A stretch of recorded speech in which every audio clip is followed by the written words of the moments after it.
Good afternoon.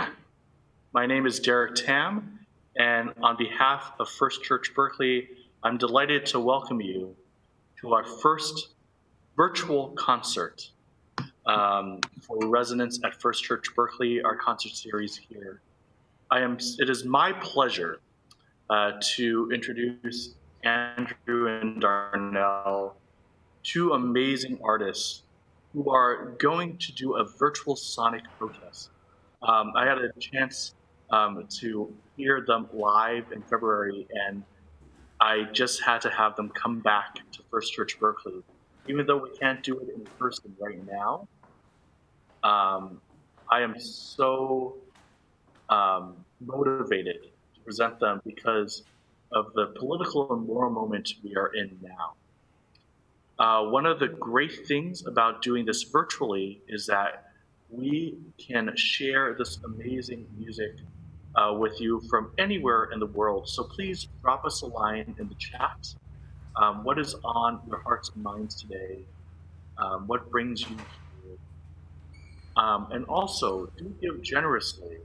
A link is going to be put in the chat quite soon, but the proceeds, half the proceeds will go towards the artist honoraria, and the other half will go towards Notes from the Village, which Darnell will talk about a little more. Notes from the Village amplifies the voices in Michigan's prison system. So without any further ado, I'm going to turn it over to Andrew and Darnell. Darnell has a little introduction and a video to share about Notes from the Village.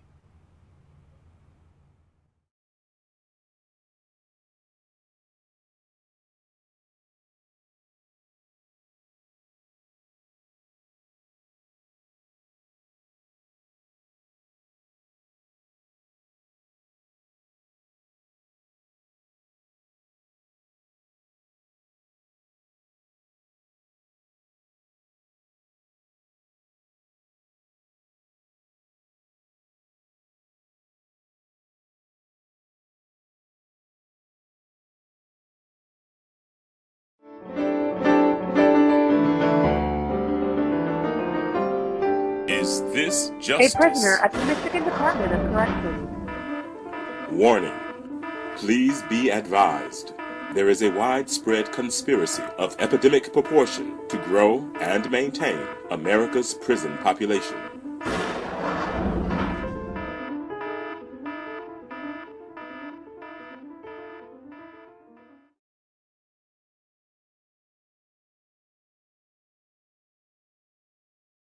My name is Xavier James Hardy. I'm 26 years old. Hey, my name is Jordan Beauregard. I am 26 years of age. My name is Shane Harris. I'm 24 years of age. I have a birthday coming up. My name is Shane DeQuan Harris. I'm 32 years old. I have two beautiful daughters, 3 and 4. This time now I got 5 kids.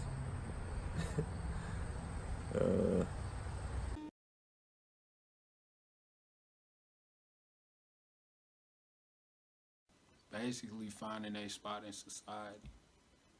That's the struggle.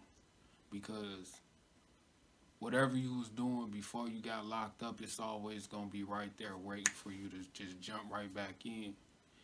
But when you go on a different route, it's like you going towards something that you know nothing about. You don't know what to expect. You got a thought in your mind what to expect, but it's never that. It's always something else. It's definitely been a tough struggle, a hard struggle for me and my family. You know, me taking care of them and trying to just stay away from that old life, you know, being in prison and all those, just everything about it, you know, just trying to stay out here on the streets. You know, it's a struggle every day, like basically that you wake up. I don't know the right word, but I'm noticing a lot more, you know, motivation just to want to stay positive. Even when I do get angry or, get pissed off at someone or anything like that. It's just some way of just keeping a positive mindset. That's all I try to do. Look how it's helped me. Look how it's helped me. And when I say, if I can do it, anybody can do it.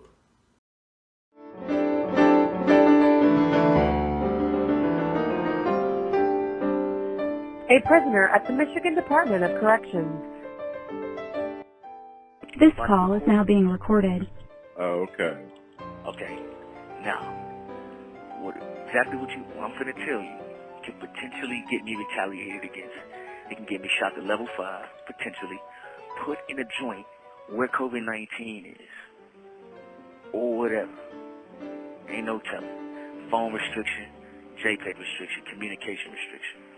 Because they don't want us to peacefully assemble, and they punish us when we do this. But check this out. Out of all the joints around here where I'm at, and I'm at JCS right now, you got the Wayne Waters Hospital got COVID-19 in it. You got Cotton got COVID-19 in it. Parnell's triple digits in COVID-19 cases. You know what I'm saying? Out of 5 joints, quarantine, even the RGNC got COVID-19 in it. This is the only joint that doesn't have it. Now, a lot of us believe, including staff, believe that the reason why COVID-19 ain't here is because we already...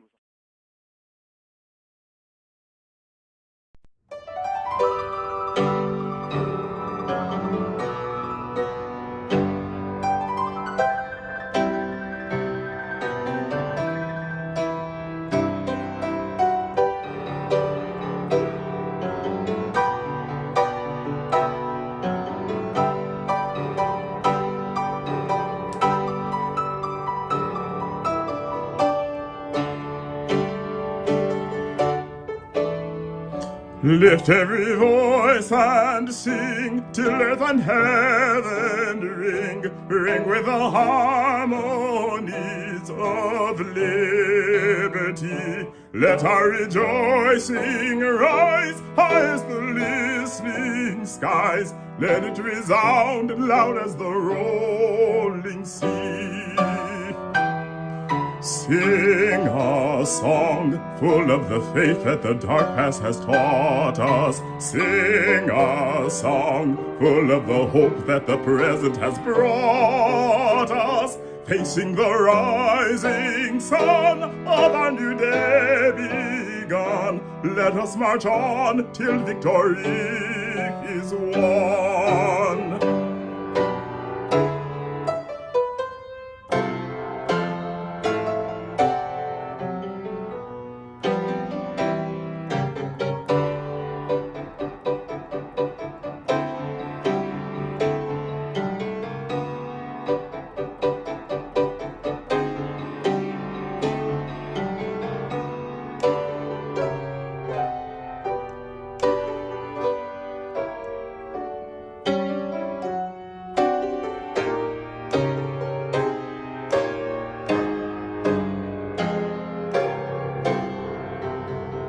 Stony the road we trod, bitter the chastening rod, felt in the days when hope unborn had died.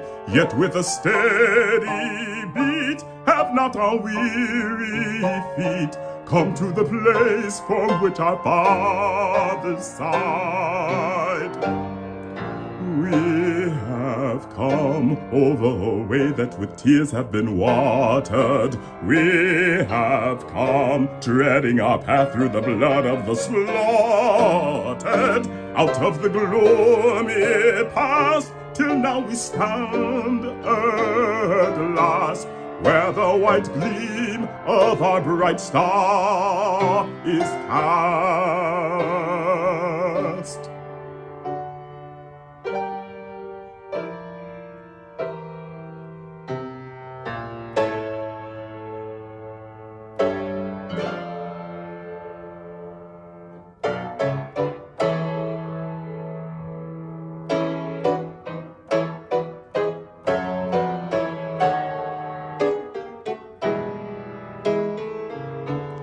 God of the weary years, God of our sorrow, places, thou who hast brought us thus far on the way, thou who hast by thy might led us into the light, keep us forever in the path we pray.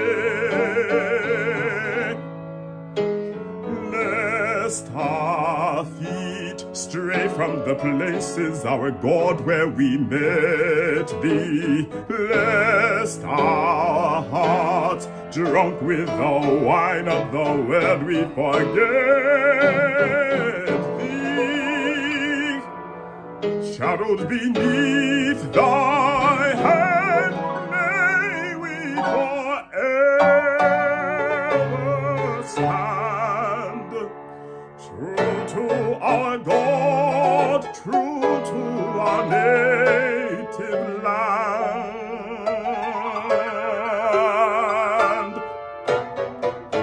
Lift every voice and sing, Amen.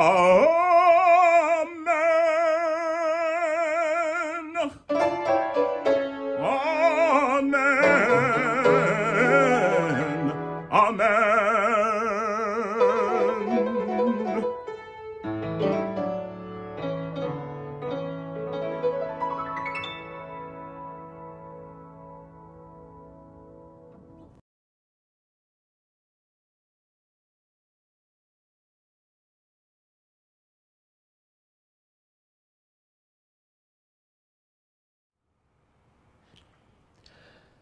Good afternoon. It is great to be here with all of you virtually and to be in community and solidarity together in this moment. I'm Andrew Jamieson, and I'm joining live from First Congregational Church of Berkeley in Berkeley, California.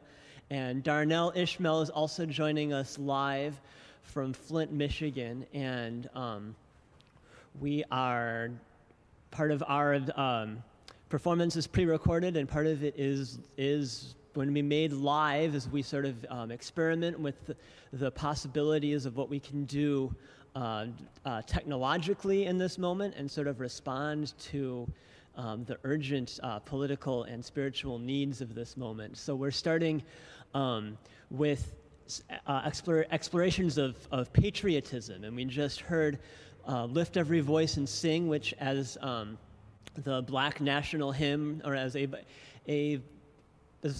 Black National Hymn is an expression of a kind of patriotism that I really envision as something that is life-giving for community, as rooted in a vision of justice, rooted in racial justice, but remembering that injustice anywhere is a threat to justice everywhere, and we can lift up justice everywhere through this kind of expression of patriotism. And so now we're also going to now sort of explore some of the militarism and nationalism and white nationalism that comes from United States patriotic music, and really trying to challenge and deconstruct and push back against some of what that is. So we'll be starting with the Star-Spangled Banner and responding to the ways that it's been used sort of against protests for racial justice at sports games, for example, and also some of the original words, which among other things, express violence against enslaved people.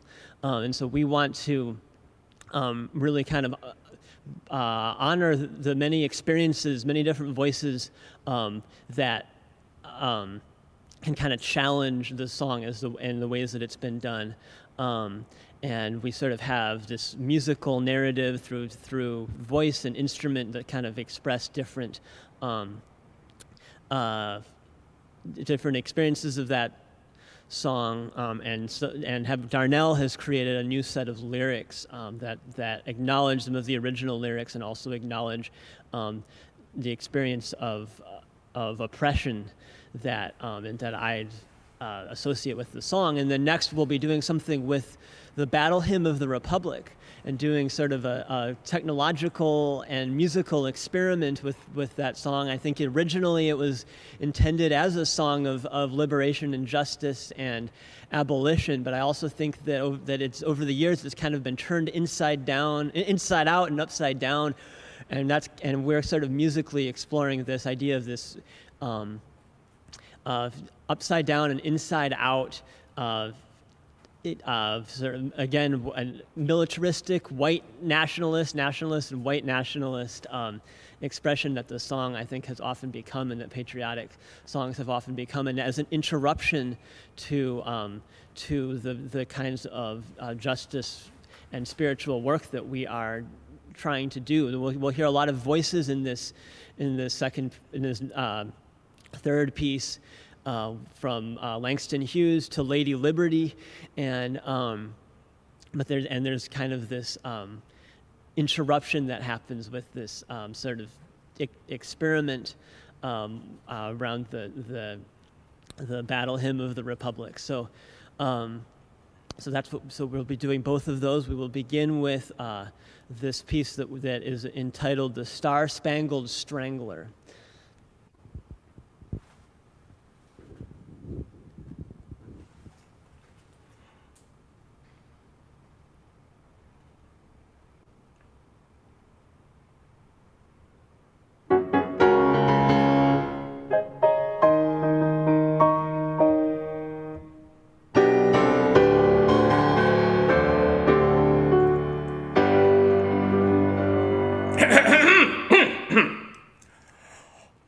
Oh, say, can't you see, down on one bended knee, what so loudly we hailed by the blue nights a-sailing?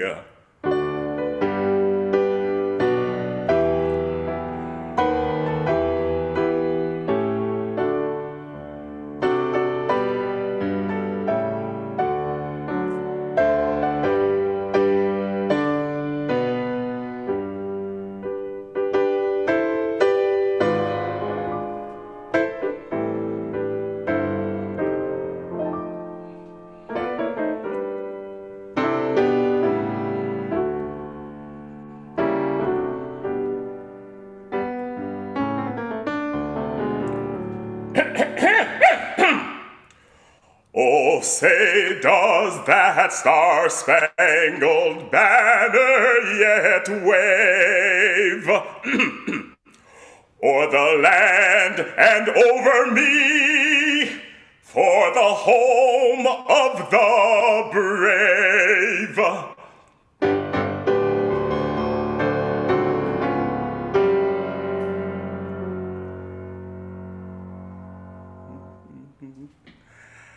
I can't breathe, how I wheeze, your chokehold killing me. I've been tased and I've been gunned, now my neck knows you're kneeling. Whose broad powers and badged star, who in hell from you are, raised the power that hath made and preserved the black nation.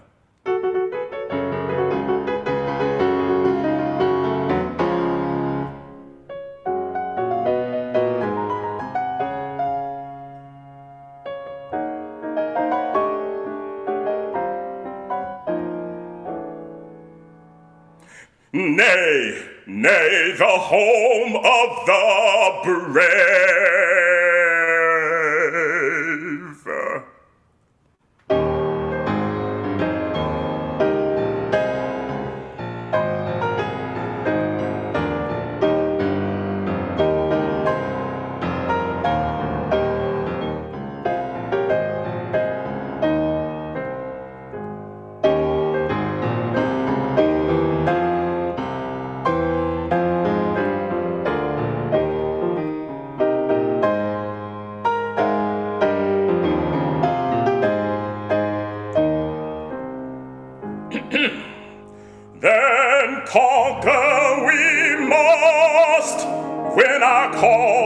is just, and thus be our motto, in still shall we trust. And the star-spangled strangler shall behave or meet the grave in the land of the free and the home of the knave.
I've known rivers, ancient as the world, and older than the flow of human blood in human veins. My soul has grown deep like the rivers. I bathed in the Euphrates when dawns were young. I built my hut near the Congo, and it lulled me to sleep. Today is tomorrow. Today is tomorrow, and tomorrow is next year. Today is tomorrow, and tomorrow is last year. Truth is marching. Truth is marching on. Deal with my contemners, deal with my contempt, deal with my contemners. So as he deal with my contemners, so with you my grace shall deal, you my grace shall deal, you my grace shall deal, you my grace shall, you my grace shall, you my grace shall, you my grace shall, you my grace shall, you my grace shall, he deal with my contemners. So I looked upon the Nile and raised the pyramids above it. And then with crack of whip and creak of ship, snatched from the sky and shackled like animals. Cotton picker, pickaninnies, bucks and mammies they are. Grave diggers, recalcitrant darkies, lazy as well. Hey, bigger, pull that wagon and heave that hole. Don't talk back now, or I'll give you some more.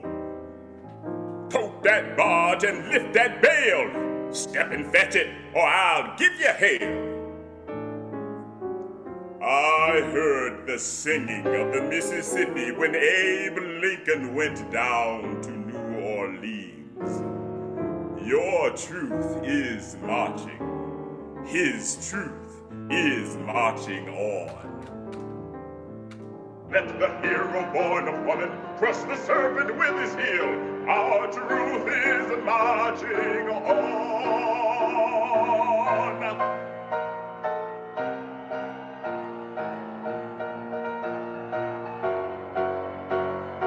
Deal with my contemners, so with you my grace shall deal. He deal with my contemners, so he deal with my contemners, so he deal with my contemners, so he deal with my contemners, so he deal with my contemners, so he deal with my contemners, so he deal with my contemners, so. Sharecropper, hip-hopper, blue copper, dream stoppers, freedom riders, soul survivors, Black Panther, white cancer. White house, outhouse, no house, yo house. Whorehouse, the big house, workhouse, mule. No collar, white collar, high collar, blue. Breadline, red line. Chain ganger, gang banger. Going down river, on up the creek. Going down river, on up the creek. This truth is marching. This the truth that's marching on. Today is tomorrow. Today is tomorrow, and tomorrow is last year. Tomorrow is last year. Truth is marching on.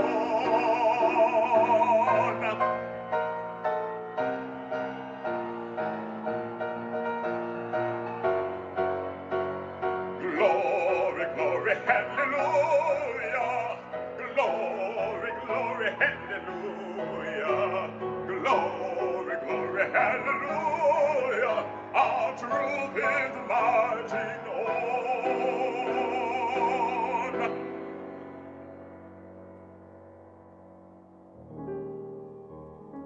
Not like the brazen giant of Greek fame, with conquering limbs astride from land to land. Here at our sea-washed sunset gates shall stand a mighty woman with a torch, whose flame is the imprisoned lightning, and her name, Mother of Exiles. From her beacon hand glows worldwide welcome. Her mild eyes command the air-bridged harbor that twin cities frame. Keep, ancient lands, your storied pomp, cried she with silent lips. Give me your tired, your poor, your huddled masses yearning to be free, the wretched refuse of your teeming shore. Send these, the homeless, tempest-tossed to me. I lift my lamp beside the golden door. Today is tomorrow. Today is tomorrow, and tomorrow is last year. Tomorrow is last year. Her truth is marching. Her truth is marching on.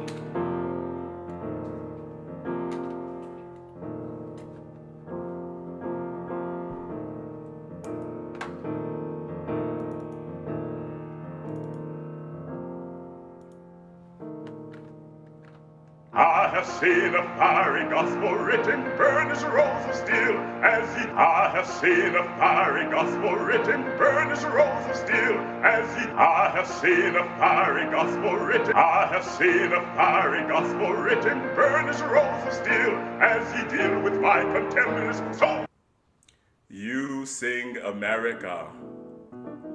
I too sing America. I am the darker brother. They send me to eat in the kitchen when company comes, but I laugh and eat well and grow strong. As I went walking that ribbon of highway, I saw above me that endless skyway, saw below me the golden valley. This land is made for you and me. I roamed and rambled and followed my footsteps to the sparkling sands of her diamond deserts. All around me a voice resounding. This land was made for you and me. What truth is marching? What truth is marching on? with my contemners, he deal with my contempt, he deal with my contemners. So as he deal with my contemners, so with you my grace shall deal, you my grace shall deal, you my grace shall deal, you my grace shall, you my grace shall, you my grace shall, you my grace shall, you my grace shall, you my grace shall, he deal with my contemners. So today is tomorrow. Today is tomorrow, and tomorrow is last year. Tomorrow is last year. I've known rivers, ancient, dusky rivers. My soul has grown deep like the rivers. Tomorrow I'll be at that table when company comes. Nobody'll dare say to me, "Eat in the kitchen." Then, besides, they'll see how beautiful I am and be ashamed. Today is tomorrow. Today is tomorrow, and tomorrow is last year. Tomorrow is last year. I too am America. I too sing Americana. My truth is marching. My truth is marching on.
Is now made to serve absolutism.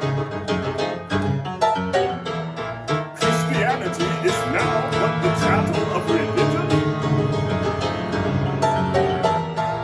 Liberty now pays the price for luxury.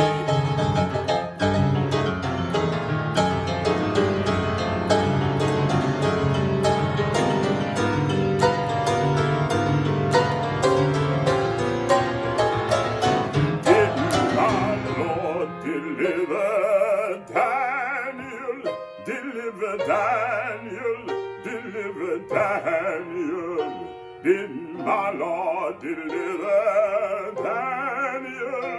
Then why not everyone?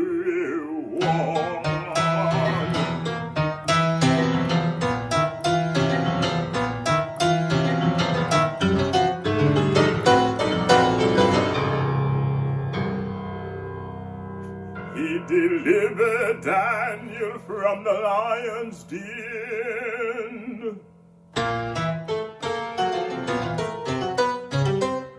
Jonah from the belly of the whale.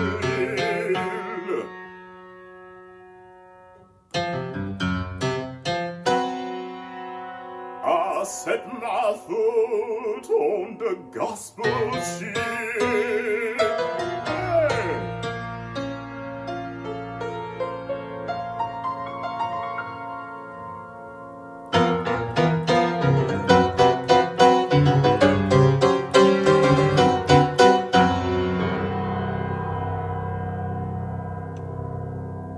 And the ship began to sail.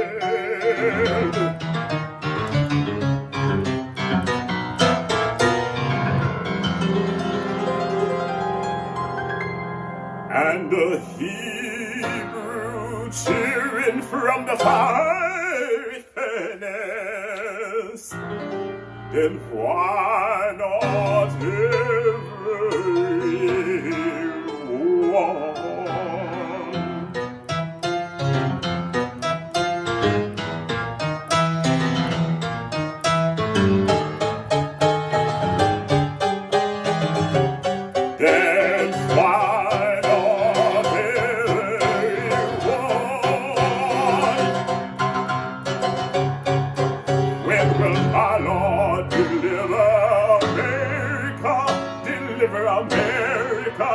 Deliver America When will my Lord deliver America from avarice and tyranny?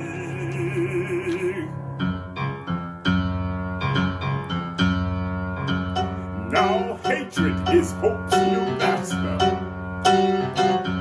Facts are now become a slave to fear. Prosperity is now made but the property of capitalism. Did my Lord,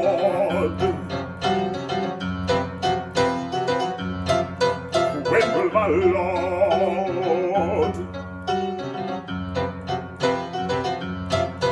did my Lord deliver Daniel, deliver Daniel, deliver Daniel, did my Lord deliver Daniel, that wine of everyone?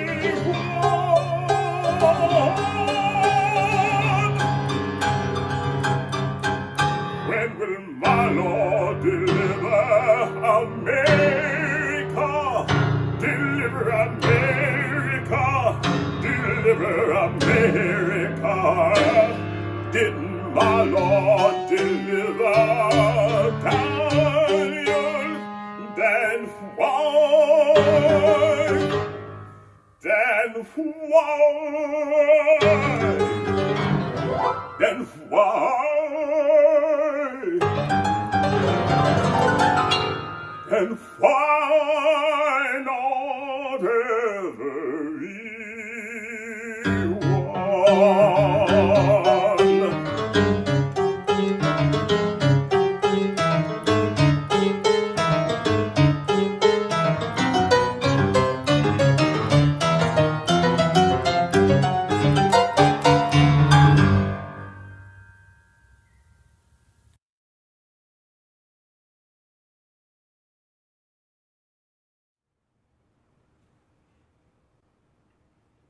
All right. So, Darnell and I have worked a lot with spirituals, and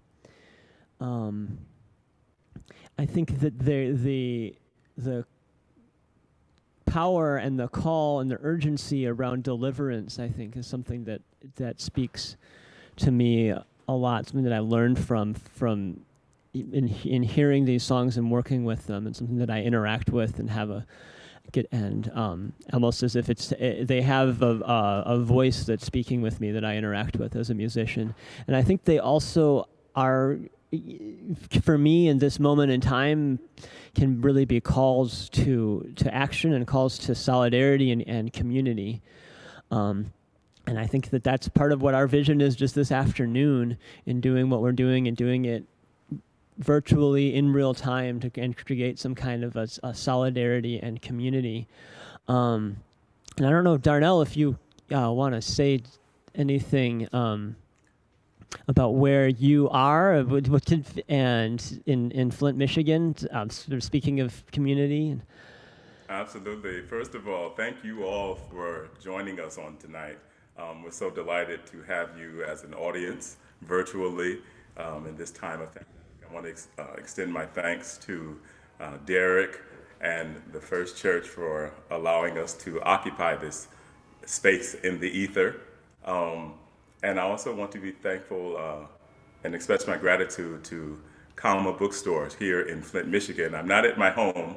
My home doesn't look this lovely. I'm downtown in the heart of Flint, Michigan at a newly erected enterprise. It's a bookstore here that is a youthful, African-American owned female, and she started it just in the middle of this pandemic to help children here in Flint, Michigan gain better literacy and to have a social space where they can come and learn about their history.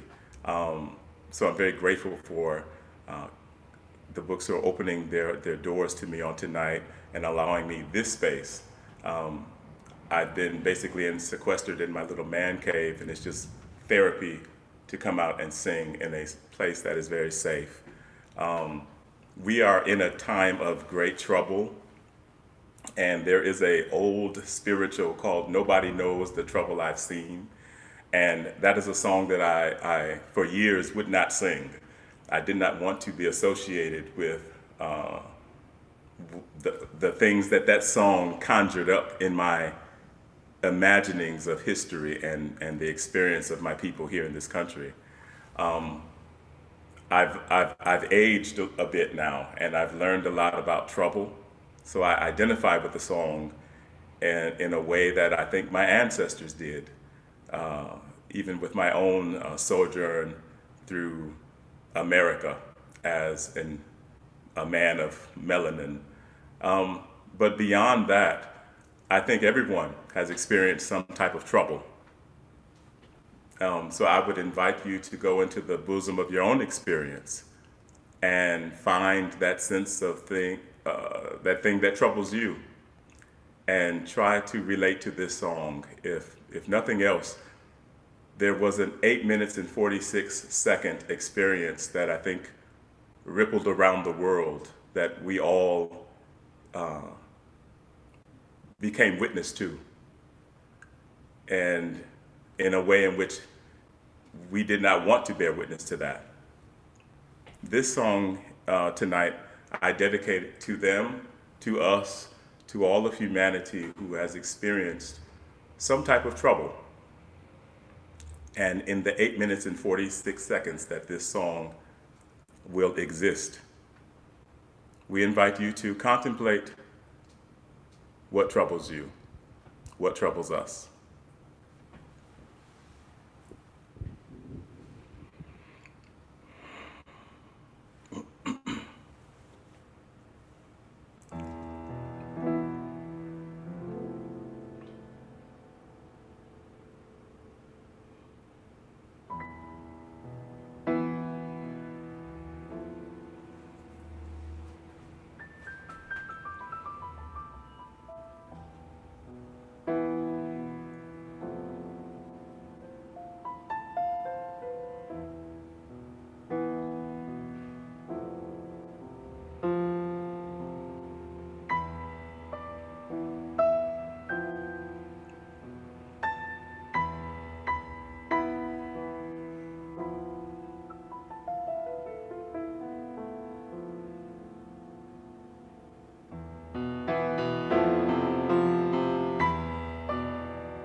I'm troubled. I'm troubled. I'm troubled in mind.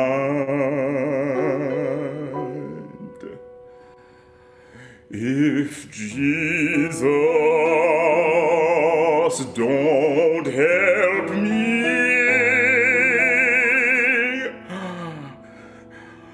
I surely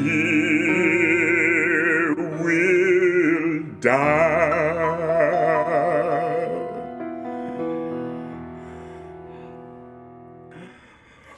I'm troubled.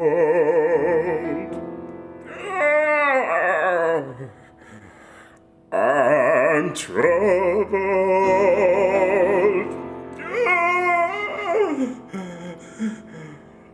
I'm troubled in mind.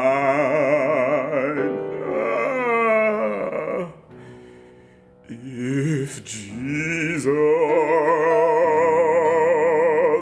don't help me, I surely will die.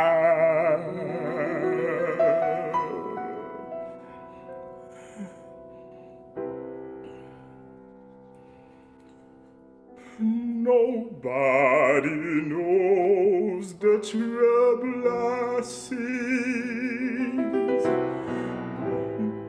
Nobody knows my sorrow. Nobody knows the trouble I see. Glory, hallelujah.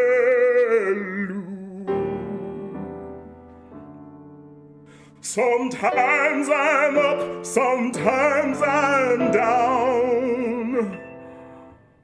Oh, yes, Lord. Sometimes I'm level to the ground. Oh, yes, Lord.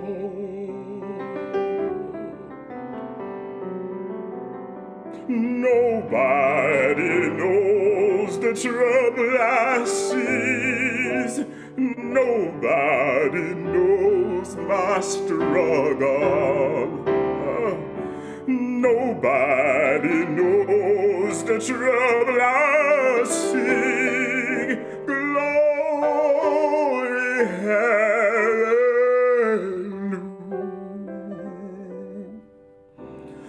Although you see me getting along so, oh yes, Lord, I have my trouble here below. Oh yes, Lord. Nobody knows the trouble I see. Nobody knows but Jesus. Nobody knows the trouble I see. Glory, hallelujah.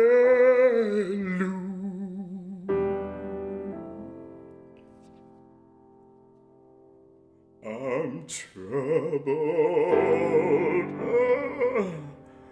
I'm troubled. I'm troubled in mind. If Jesus don't help me, I surely will die.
Welcome. Thank you so much, Andrew and Darnell.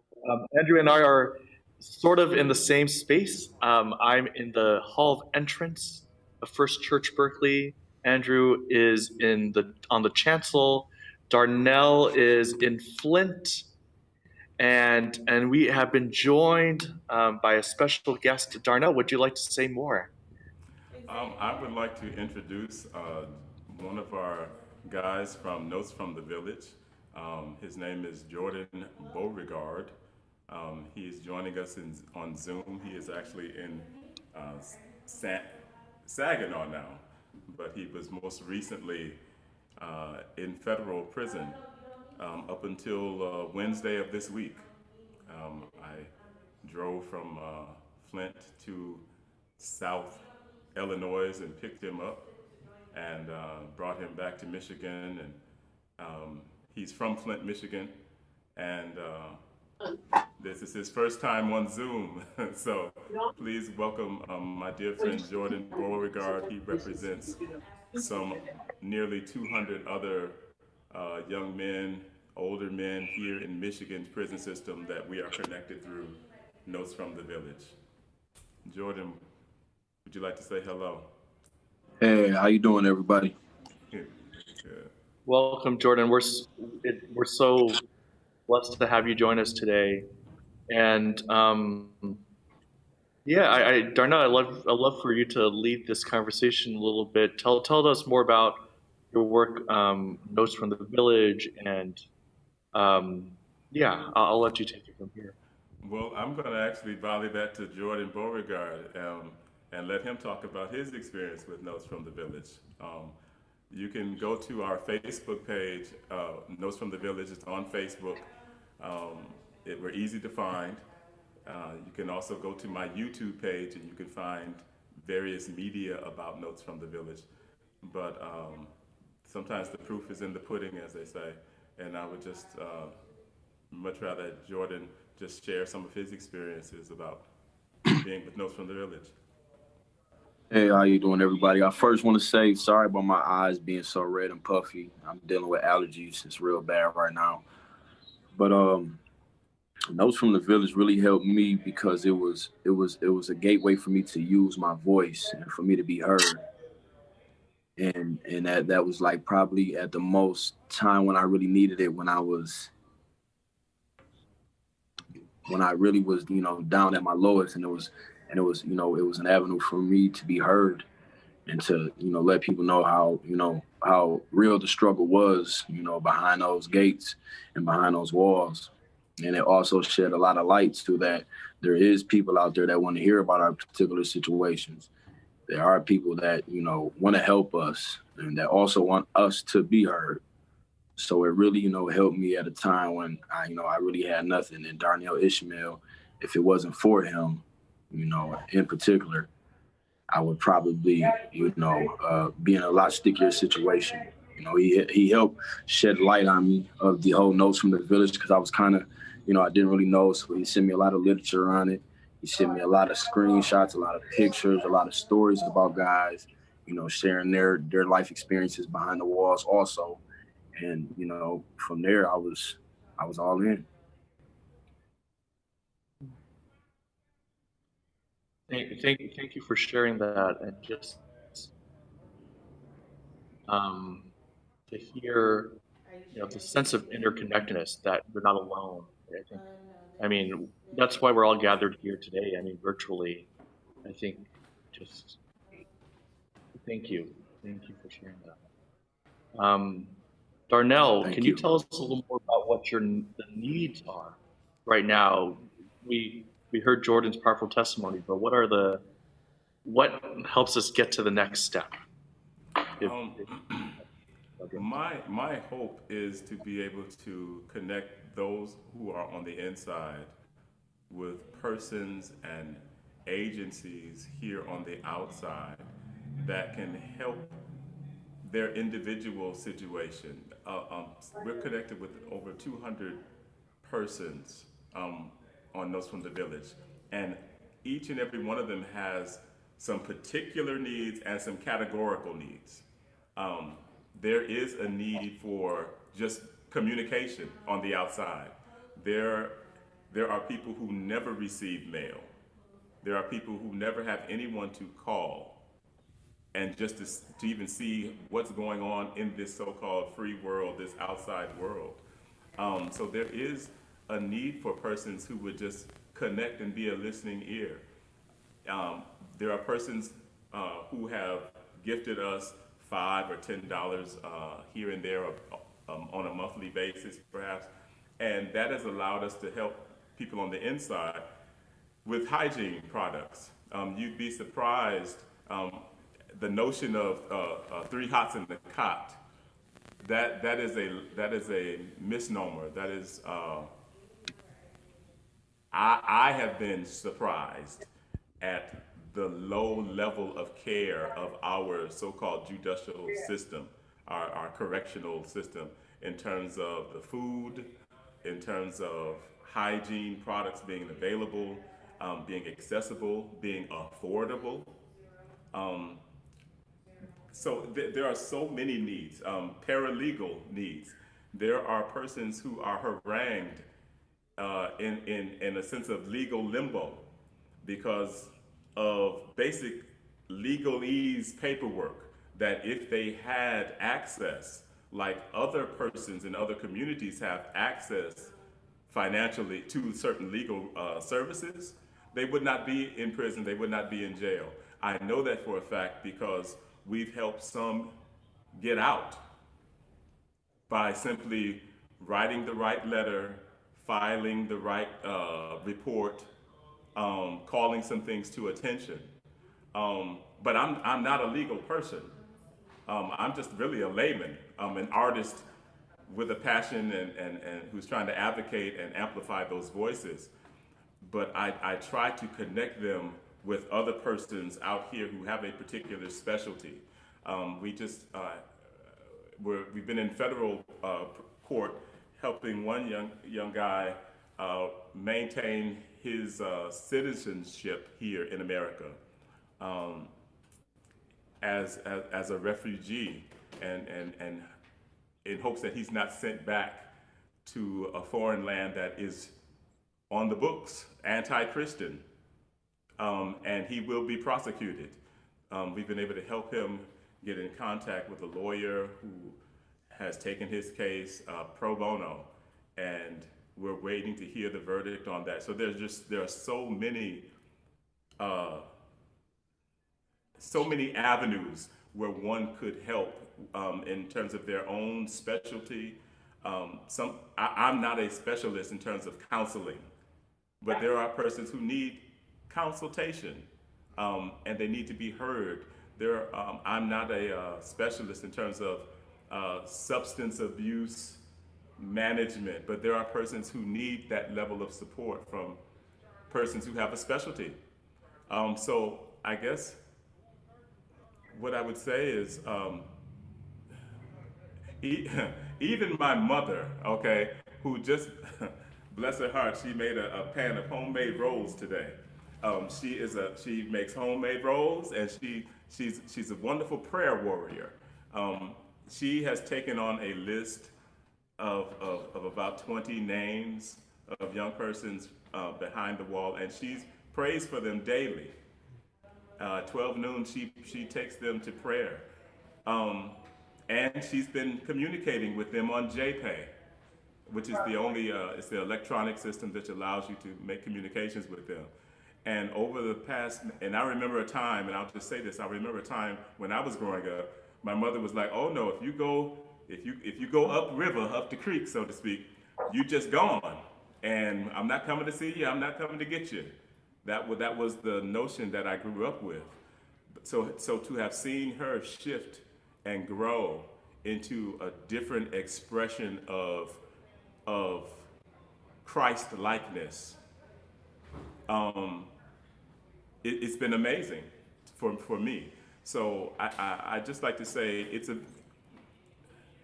if one has a heart to help, one can help in so many, a myriad of ways. Writing a check, praying a prayer, connecting us with other persons who are in other ways resourceful. in their areas of specialty. Sorry if I was a bit verbose. Not at all. I had nothing to be sorry about. Thank you. That we needed to know all those things. And Jordan, since you're here with us individually, just, if you don't, share as much as you want or as little, what are your needs? How can we, as this sort of oddly gathered community all over the country, really right now, how can we help? What do you need us to keep in our thoughts or to do? First and foremost, I would really, number one, please keep me in your prayers. For my, coming upon my reentry. Things do get difficult, things do get stressful, but you just got to take it one day at a time. You just got to take it one day at a time. So if you would keep me in, thoughts and prayers, that means the most to me, first and foremost. And I can really say, just continue to keep doing the good work that you're doing, sharing people's stories, make sure, certain guys are heard. If we could, we would like to help everyone, but it's, that'd be almost impossible. But we can help as many as we can and continue to keep, doing the outreach and the good work. That's what means the most. We can definitely do that, and we hopefully this will not be the only time we're able to get involved with Notes from the Village. We just start. Um, so thank you. Darnell, any other things you want to share about Notes from the Village? I'd love to talk to you and Andrew a little bit about the music as well, but I don't want to take away from this important moment. No, I just appreciate the opportunity to have this platform to just share and make people aware of Notes from the Village. Again, you can find us on Facebook. That we do have a Facebook page. You can find certain stories of these guys. There's a series that I began called the Corona Chronicles, and we have a little podcast, and I would have the guys to call me, and I would record what they were telling me, and then I'd put that online, and you can hear them sharing their stories. You'll see their face, and you'll hear their voice sharing their stories. It's not made up. It's a reality. The situation of COVID is bad out here in this free populace. It's far worse in spaces where there is no such thing as social distancing at all. And there are no resources for masks, except maybe some, a very thin piece of cloth that you will use daily over and over again. I just took a call from a guy just last night, and out of the 1,000 people at the facility, he is one of 150 who are not yet infected. Oh my goodness. Yes, and we don't hear about this because the MDOC has managed to keep it very, very quiet. It's in their best interest financially to keep it quiet, make sure everybody gets infected. Those who perish, they perish. Those who survive, survive. But it really is a bottom line driven situation. Again, I could go on and on about this, and I don't, I appreciate the opportunity. I would ask if anyone is interested to just please explore our page. You can hear the guys' voices, and please feel free to contact me. I'm very Googleable, very accessible. We can do that. We got some people on Facebook and YouTube who are already saying, how do we get in touch? You just heard it from Darnell, from his mouth. There's a lot of needs. We need to hear your voices, see faces. Jordan, thank you for taking the time to do this and to share your voice, that we can see your face, so that we are reminded of each and every person's humanity. So thank you. Thank you for having me, and it was really a blessing to share my side of the story. It was blessing for us. Thank you.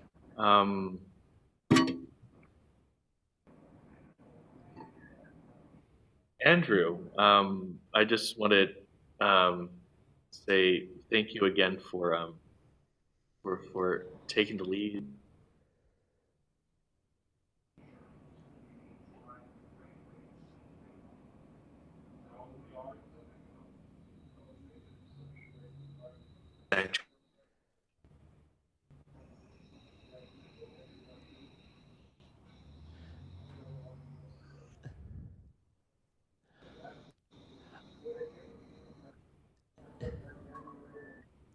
So Derek, I'm afraid I missed most of what you said. But I was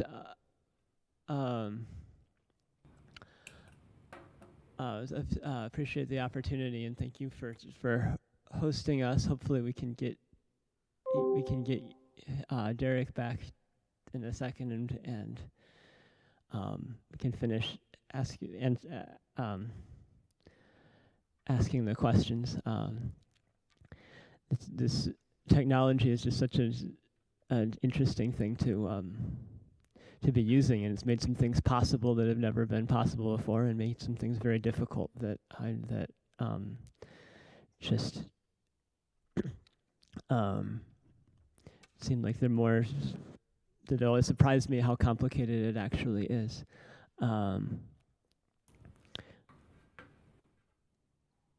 Well, while Derek is coming back on, I'd just like to say thank you, Andrew, for these years of collaboration now. It's always a unique experience to be able to share this sonic medium with you. It's always uplifting and liberating, and you give voice to so many notions that otherwise would lie dormant, even in my own gift. So I appreciate the opportunity to share this time with you, my friend, my brother.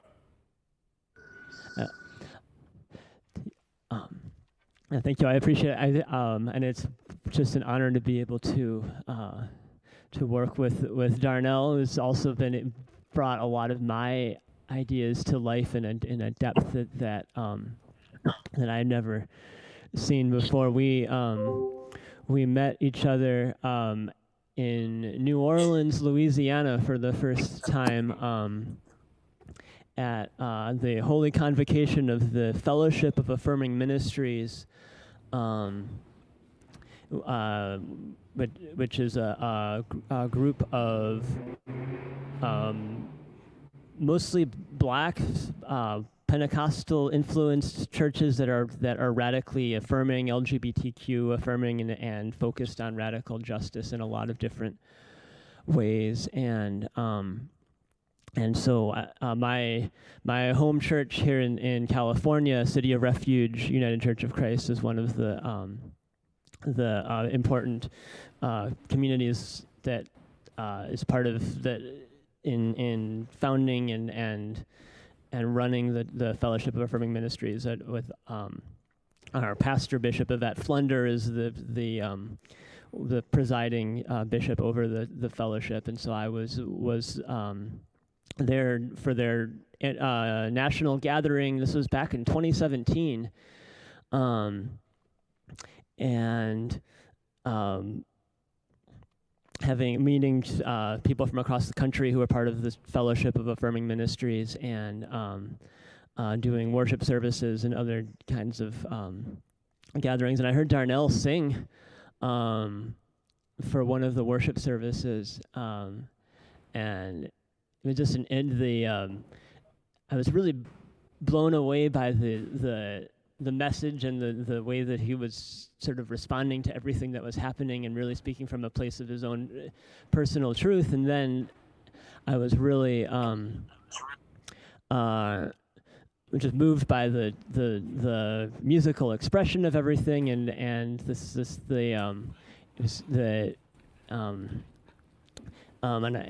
you know, the many different musical styles that were just in his own voice, and just hearing the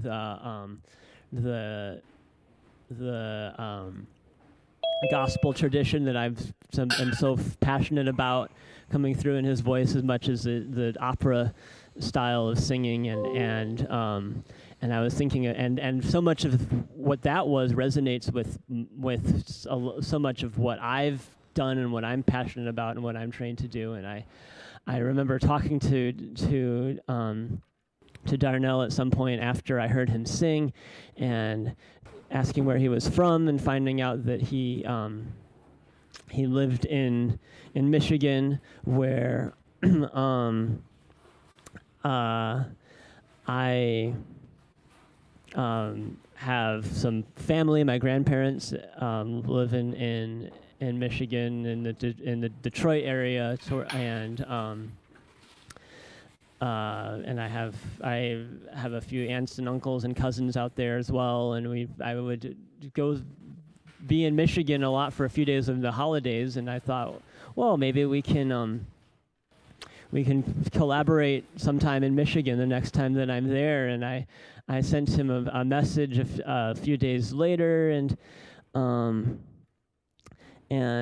I've sent people all kinds of messages about being interested in exploring some musical ideas together. And I'm used to kind of hearing a little bit of it. Well, yeah, sometime let's do that, or and then eventually the conversation sort of ends. And when I heard from Darnell, he had given me he told me the venue that he had booked for our performance, and for a performance that he was going to put on and invite me to take part in, and the name of the event and the date and everything, just everything had emerged just from one conversation, and so that was just an incredible opportunity. And it's really ever since, things that we've envisioned, things that I've envisioned, and things that he's envisioned, we found a way to make them happen, even in various locations. Often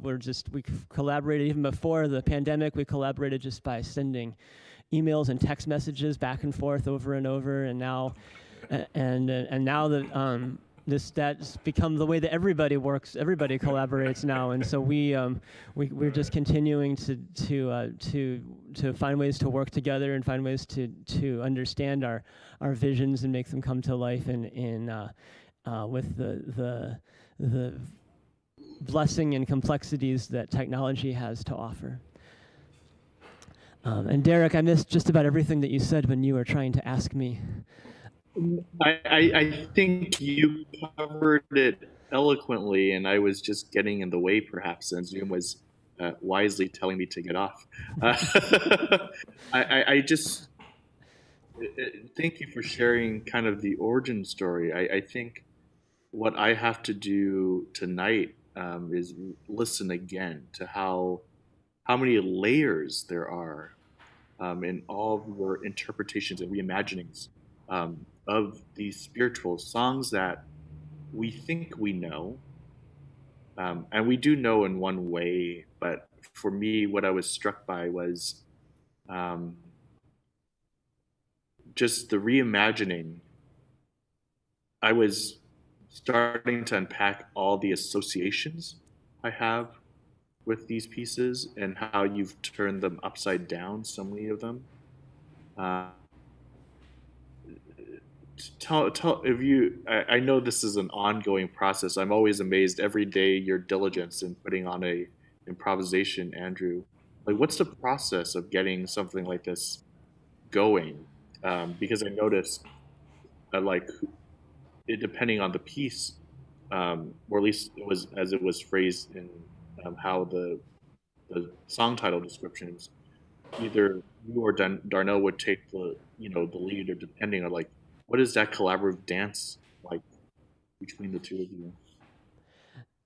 Yeah, I would say we've done a lot of different methods. I would really love to hear Darnell also talk about this from his perspective.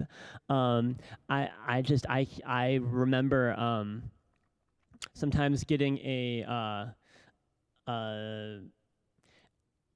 message of, have you ever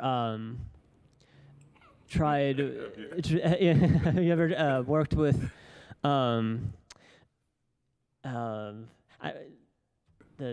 with Gregorian chant or something, or have you ever worked with this song? And I wondered I wondered what would happen if it sounded like this. Or I remember, I think there was a point this summer as we were getting towards the 4th of July 2020, in the midst of a very difficult moment. I asked if he had ever deconstructed the Star Spangled Banner or ever done anything that kind.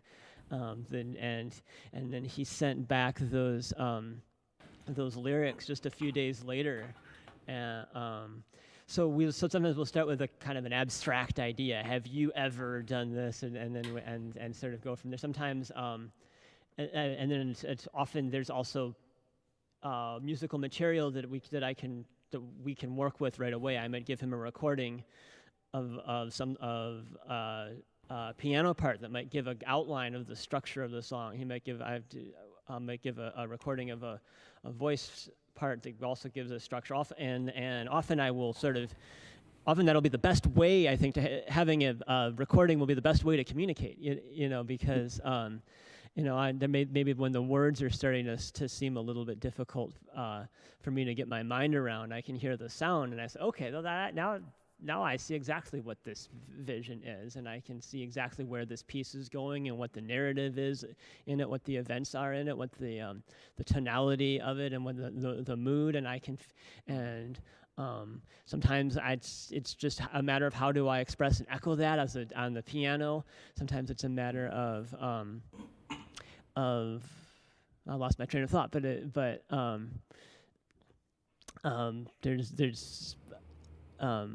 well, sometimes I'll have something else that it brings up in me that was not in his recording. I will have we thought about singing that part backwards, or recording it and chopping it up into pieces like we did with the battle hymn, and then we'll end up kind of taking it to some other level.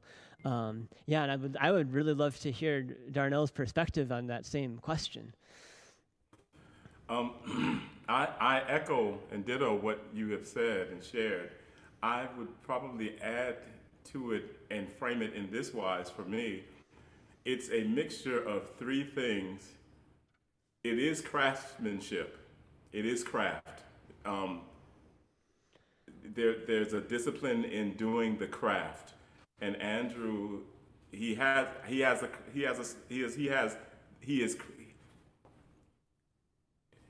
I don't know people who can play two different songs in two different keys and two different hands at the same time. He's an uncommon craftsman of the highest order.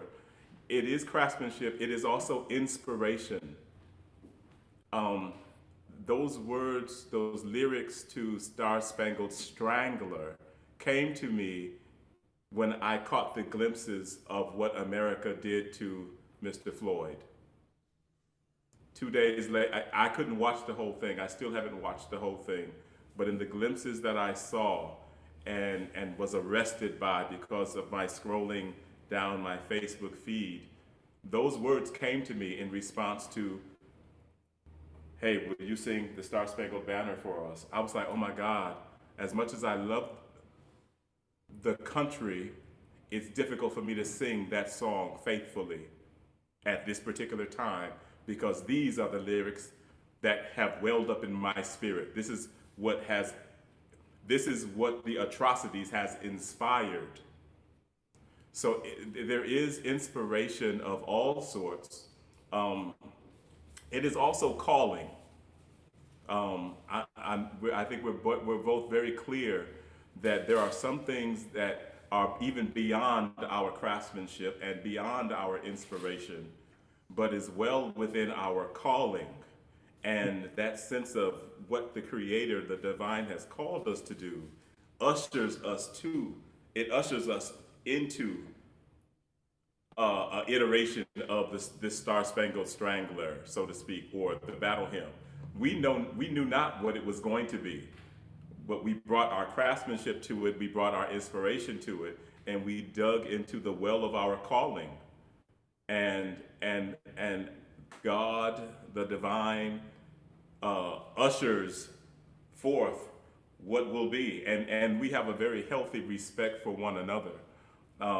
There's always a sense of it's not even compromise. It's a healthy respect for what we put on the table, and we try to eat all that's there, that's brought to the table. So that's the only way I can explain it. Sorry, I don't have. Yeah. That was wonderful. I think I so appreciated. There's that old saying. Was it 90% hard work and 10% inspiration or something like that. But also what I am so appreciative of you saying is how much of it is true craftsmanship that what Andrew and you are doing for us to be in the moment. How many moments had to come before that, and for you to just show kind of each level of that going wider and wider, giving that lens.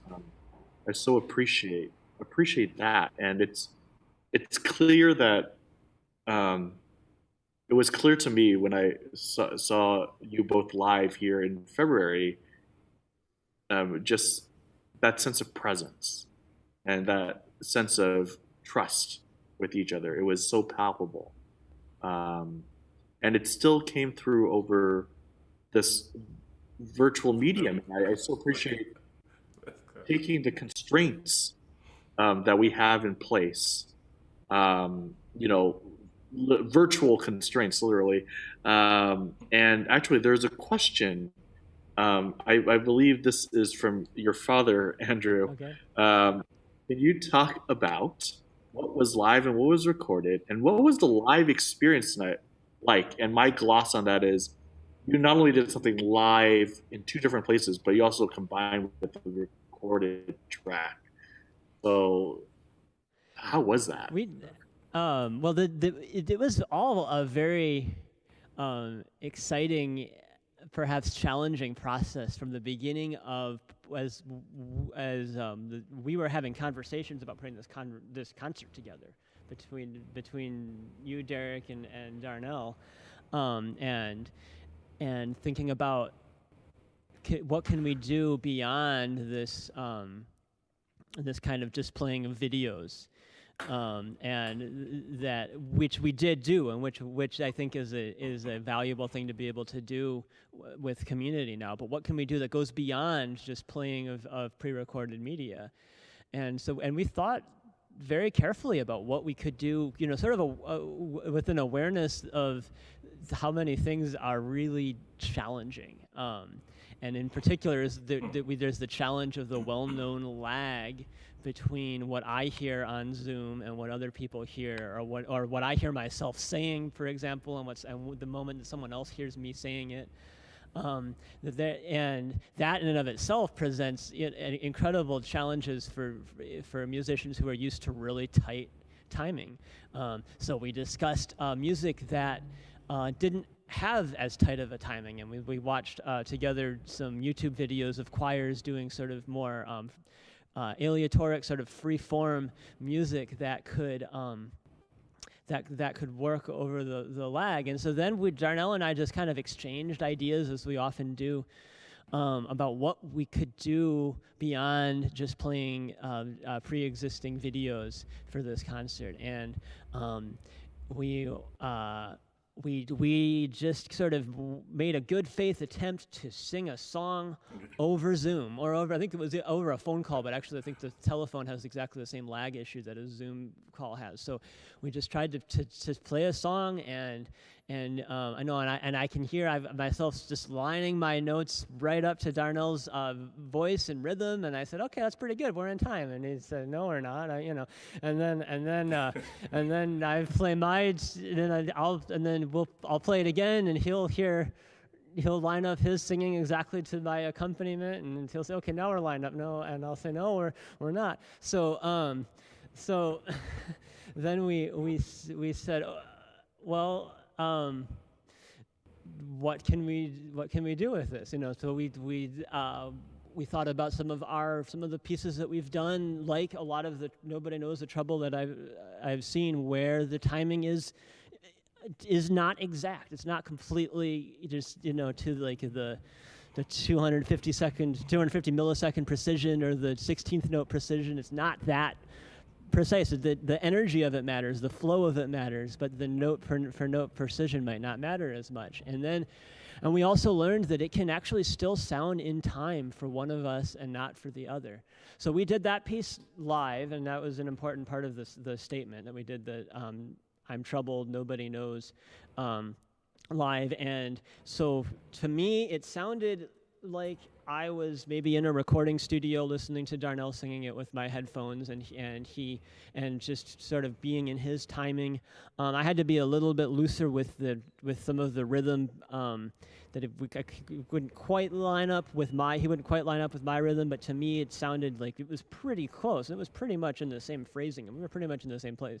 And my understanding, Darnell can correct me if I'm wrong, but my understanding is that to him it sounds like I'm quite far behind him, and that he really has to be sort of jumping in early, constantly in order to really achieve that effect. So it's really a quite demanding endeavor, and hopefully the audience can appreciate what that is. It sounds, the way that it sounded to you was the way that it sounded to me, because of the way that we have things configured, but it would not be the way that it would sound if you had joined our Zoom call, and it's definitely not the way that it sounded to Darnell. So that was one thing that we did. And of course our pre-recorded pieces were the Lift Every Voice and Sing and Didn't My Lord Deliver Daniel. And so I also suggested we could, over Zoom, I had seen other performers create performances where one person would play as a soloist and one other person would sing as a soloist, and there would be this kind of back and forth of little vignettes. And that's what I sort of suggested the idea without really knowing what it was going to be, and Darnell really made it clear that that was our opportunity to really make the Star Spangled Strangler happen, and to really for me it's like these different voices can come to life through the kind of back and forth of the virtual conversation that we had. And so when one person plays and another person plays, we don't have to line up. We can both hear we can hear the succession of events, but we don't have to be concerned about the exact rhythm. So that was something else that we tried. And then another thing that I knew that we could do is play a video like over a screen share. I think today Darnell was actually just doing the Zoom screen share, which anybody now who's used Zoom has seen that many times. And so he would share his screen and play a video that I had created in advance, and I actually recorded in here in this space a few days earlier, and made a piano layer, and then he made a voice layer, and then I did the sort of the editing and the chopping up that I wanted to do to kind of achieve this effect of stopping and starting and interruption and up inside out and backwards kind of way of presenting the song. And so he could do that live. He could trigger the start of a video clip live, but he did, and that was exactly what happened. And I said, just interrupt me. It should sound like I'm going to play until the moment when I hear that sound. It should sound like I'm being interrupted, which was exactly how it did sound to me. And I hope you could hear that effect. So that little choppy video, of course, we had prepared in advance, but it was being played. The pressing of play happened in real time over the Zoom screen share feature. No, I was so wowed by the formal variety of types of forms, and just so appreciate how it was all put together. And of course, this is a great time to give a shout out to Zach Miley. The background. Zach is right over there. I can see him waving at him. Thank you so much, Zach, for just making all of this happen. Without him, this would have not been possible. And I always so much enjoy being in the conversation with both of you, but I also know that we should probably wrap up at least live on this for our wider audience, since we did say it would be a short Q&A, but we are all both people. What is, of course, everyone again, please donate generously. The information's in the chat, onrealm.org/FCCBgive/give. Again, half your donations go to Notes from the Village. Do learn more by going on to Facebook, the Facebook page for Notes from the Village. By, as Darnell said, Googling him. He is very reachable. And again, the amazing thing that I took away from it, at least, was putting names, faces, voices together. That it is we need to, when we rediscover. It is sad that we lost it to begin with, but when we rediscover the humanity of each and every person in the prison system, um, that is that's just such a vital calling and something that needs to be done. But any final takeaways from today? That any final thoughts about what comes next? We've heard this protest, virtual sonic protest, as it was so eloquently named. How do we build upon this? Um, I the whole notion and of the term virtual sonic protest, um, I'm hopeful to see more, and in all types of iterations thereof. When the lyrics to the song "The Star Spangled Strangler" came to me, I invited all of my singer friends to share and sing their expression of those lyrics using the traditional melody. No one would bite. They would not do it. We were home in the middle of a pandemic, and really no one was working, but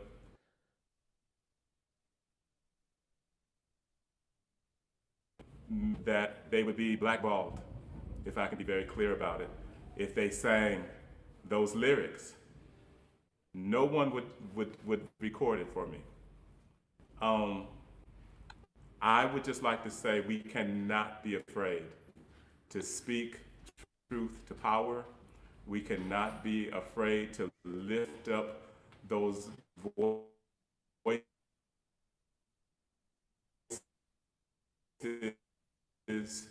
that otherwise.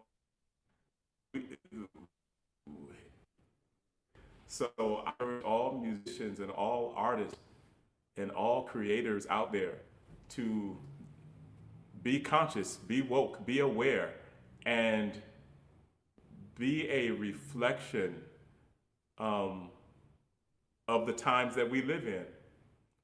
Yes, I know Bach, Brahms, I know Mozart, Rossini, and Verdi, and can sing those things and with great love for them. But today's time is calling for me. It's calling for something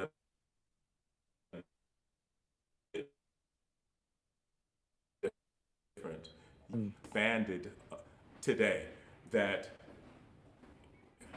unless we weave it into those expressions of 300 and 400 years ago, or unless we weave it into the tradition of the spiritual,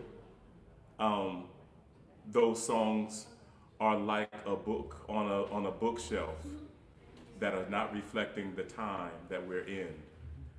So I'm hopeful that in whatever expressions virtual sonic protests begin to percolate and populate and dominate the air and ether space, I'm hopeful that we will champion that. And I appreciate you again, Derek, for allowing us this opportunity to experiment and to expand and to explore these notions of a virtual protest. Mm-hmm. Thank you, Darnell. Thank you, Andrew.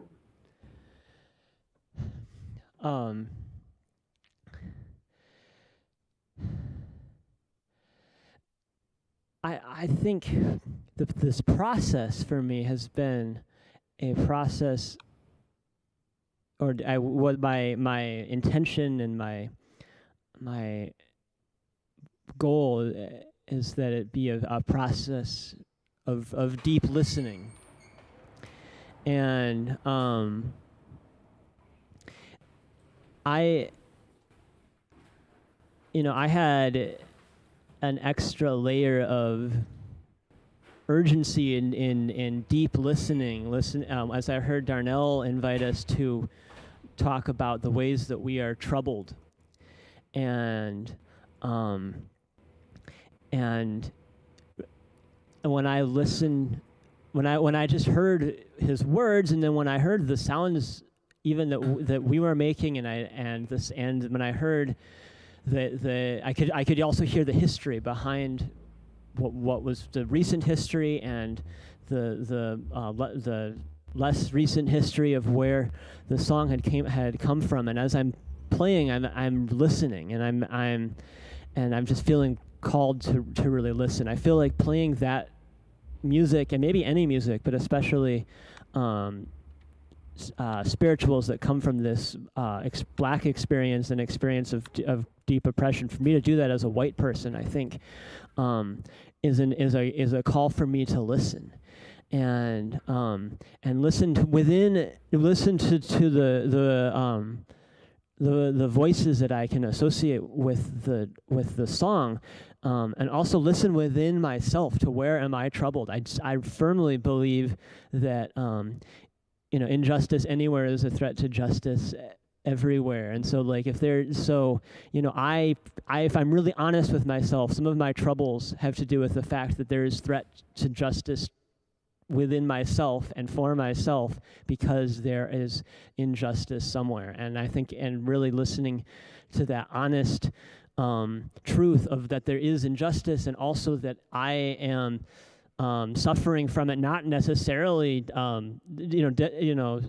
definitely not because of my skin color or gender identity, but definitely because of the ways that we are cheapening ourselves when we propagate and allow oppression to be happening. And so, I think that these voices are there, and it's powerful for me just to be listening to them.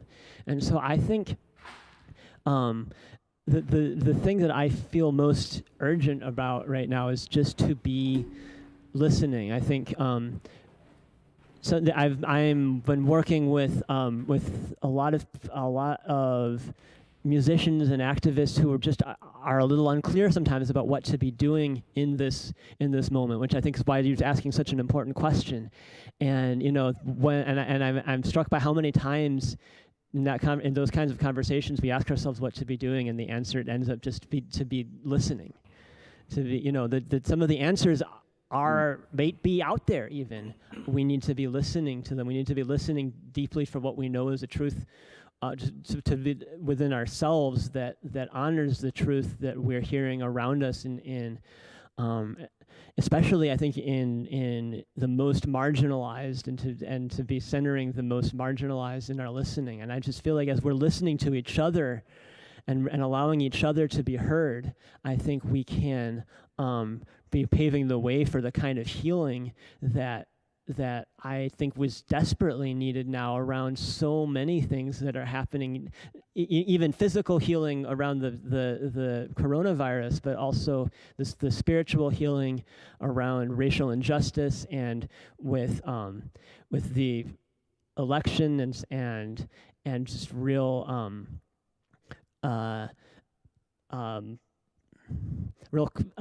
conflict. But I think I think that really having our urgently listening, and listening especially to the most marginalized voices, I think will kind of give us some clarity and some healing and some ways of really turning toward each other and moving in a way toward justice that liberates everybody. So that's sort of where what I feel called to in approaching this music, and that's what I hope you can continue to join me in going forward. Thank you to you both. I am so grateful. What I took away from both of you is just this idea of deep listening, but not, and also taking what we listen to, perhaps, and using that to speak truth to power. And I'm so grateful for you both for doing that today, both for your deep listenings to the needs of our communities right now. Thank you for taking this leap of faith in doing this virtual collaboration. Thank you for all the wonderful work that you will continue to do, and hopefully that this will resound in everyone who listened to us live, but also for those people who might catch us through the miracle of technology when this sits on YouTube for generations to come. It's been a pleasure again. Pleasure not because it was easy, but because it was worthwhile and worth it. Thank you, everyone, for joining us for this first virtual concert of Resonance at First Church Berkeley. Join us for our next concert on October 10th with the Thrive Choir based in Oakland. They were born to sing the music of the revolution. It's a can't miss event. Yes. Can I do one thing before you go? Before we go, I'd just like to give a shout out again to Como Books here in Flint, Michigan. I just want you all to see the space that they're trying to create for the youth here in Flint, Michigan. And wow. I'm very hopeful that if anybody out there needs to order a book or anything, hey, don't go to Amazon first. Come to Como Books, okay? Come to Como Books. They allowed me to have this space, so I wouldn't be in my bedroom doing this. So I'm just thankful for them. I had forgotten to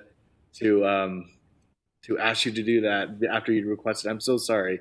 It's beautiful to see it. And as Darnell said, next time we're going to be holograms doing this. So.